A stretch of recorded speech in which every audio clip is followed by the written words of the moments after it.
দেখো বন্ধুরা, ডিম পটল বানিয়েছিলাম, আজকে আবার সেই রেসিপিটা বানাবো। কিন্তু আজ একটা নতুন জিনিস নিয়েছি, সব দেখো বার করে রেখেছি। এই চামচটা দিয়ে বার করছি। দেখো, এটা কিন্তু কোনো ছুরি নয়, ঠিক আছে? বাটার লাগানো চামচ, জাম লাগানো চামচ। তো বটল দিয়ে পটল ডিম বানাতাম। আজকে হচ্ছে তোমার ঘি করলা বলে, কাঁকরোল। এটা একটা নতুন, এটার মধ্যে করার চেষ্টা করছি। তাই আমি 6 পিস পটল নিয়েছি, আর হচ্ছে ঘি করলা হচ্ছে তোমার 3 পিস। এটা মোটা যদিও বা, ঠিক আছে? তো কেমন করে করছি দেখো। এটা হচ্ছে তোমার বীজ, ঘি করলা আর পটলের। যখন রান্না করবে একটু পেঁয়াজ কুচি, রসুন কুচি আমি তোমাদের দেখাবো, আর একটু আদা কুচি দিয়ে ভাজা করে গরম গরম ভাতে খাবে, খুব ভালো লাগবে। এর ভেতরেও কিন্তু দেওয়া যাবে, কিন্তু আমি দেবো না, এর মধ্যে ডিম দেবো তো, ঠিক আছে? চলো এরপরে কী করি দেখো। পেঁয়াজ নিয়েছি, পেঁয়াজ টমেটো আমি সব কিছু রেডি করে তোমাদের কাছে আবার আসছি, দাঁড়াও।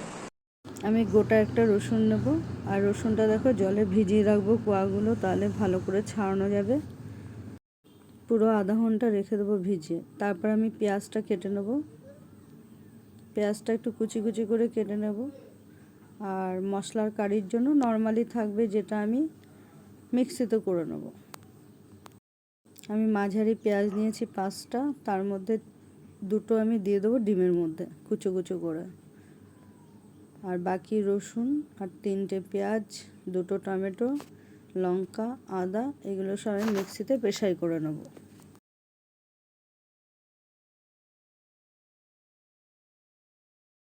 এই দেখো, আমি পেঁয়াজ, রসুন, লঙ্কা, টমেটো, আদা সব কেটে রেখেছি ডুমো ডুমো করে।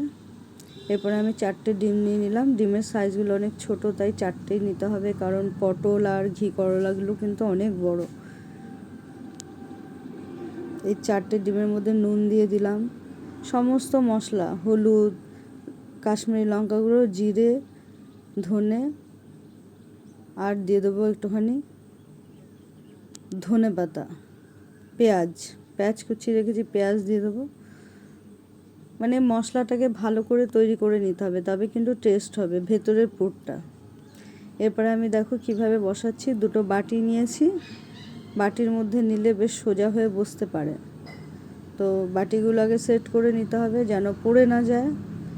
আর আমি এখানে যে ডিমগুলো দিচ্ছি একটু ভরে ভরে দেওয়া হয়ে গেছে, তোমরা পারলে একটুখানি কমিয়ে কমিয়ে দেবে। যখন ভেপারে হবে তখন কিন্তু ডিমটা একটুখানি ফুলে ওঠে উপর দিকে, তাহলে যদি একটু কম কম দেওয়া হয় তাহলে মুখ পর্যন্ত ঢেকে যাবে। আর এটা তো ঢাকা দেওয়ার কিছু নেই, কারণ পটল দরমা করলে কিন্তু ঢাকা দিতে হয়। এখানে কিন্তু তেমন কিছু নেই, যেহেতু ডিম তো সেদ্ধ হয়ে গেলে ভেপারে কিন্তু এটা শক্ত হয়ে যায়।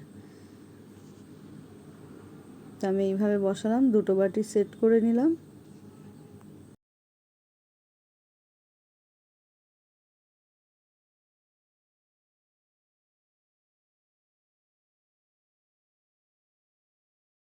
দেখো ডিমগুলো আমাদের সাজানো হয়ে গেল। এইদিকে আমি জল গরম দিয়ে রেখেছিলাম, ওর মধ্যে একটা একটা করে বাটি বসাবো। আর উঁচু করে ঢাকতে হবে, এরকম ঢাকা নেই বলে এইভাবে আমি ঢাকছি, নাহলে লেগে যাবে, কারণ ডিমটা তো খুলে উঠবে। তো আমি নামিয়ে নিয়েছি, তোমাদের সাথে দেখাতে পারলাম না, ভুলে গেছি। তারপরে আমি দেখো কড়াইতে সাদা তেল দিয়ে পটলগুলো সব ভেজে নিলাম। সাদা তেল মানে রাইস ব্র্যান অয়েল।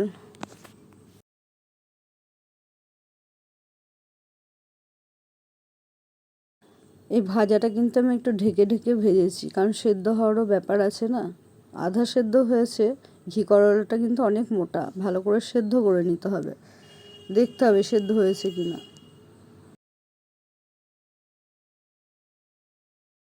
আমি তেল দিয়ে জিরে, তেজপাতা, শুকনো লঙ্কা ফোড়ন দিয়ে দিলাম, আর মিক্সিতে বেটে নিয়েছি, এখান থেকে অর্ধেক আমি দিয়ে দেবো, অর্ধেক রেখে দেবো।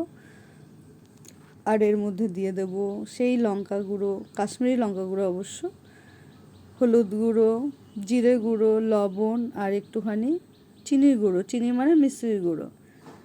আর সেটাকে একটুখানি জল দিয়ে কিন্তু দিতে হবে, কারণ শুকনো মশলা তো জল দিয়ে না দিলে ভালো করে কিন্তু কষানো হবে না। এবার ভালো করে কষিয়ে নেব।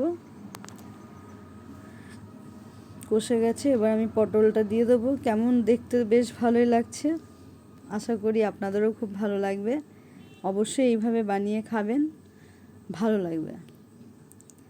তো অল্প একটু জল দেবো, যেহেতু মাখা মাখা করব। এটা কিন্তু গরম গরম ভাতের সাথে আর রুটি পরোটা যাই হোক সবার সাথে খেতে ভালো লাগে, খালি খালি খেতেও ভালো লাগে। তৈরি আমার অন্দরমহলে ডিম। কেন বলছি নামটা বলুন তো, পটলের মধ্যে ডিম যে, তাই অন্দরমহলে, পটলের অন্দরমহলে ডিম, বুঝেছেন? তারপরে একটু গরম মশলা দিয়ে দেবো ওপর থেকে, ব্যাস। এবার গরম গরম পরিবেশন করুন, ভাতের সাথে, রুটির সাথে, পরোটার সাথে। কেমন লাগলো ভিডিওটা অবশ্যই জানাবেন কমেন্টের মাধ্যমে। ভালো লাগলে ভিডিওটা একটা লাইক করে দেবেন। সবাই ভালো থাকবেন, সুস্থ থাকবেন, সাবধানে।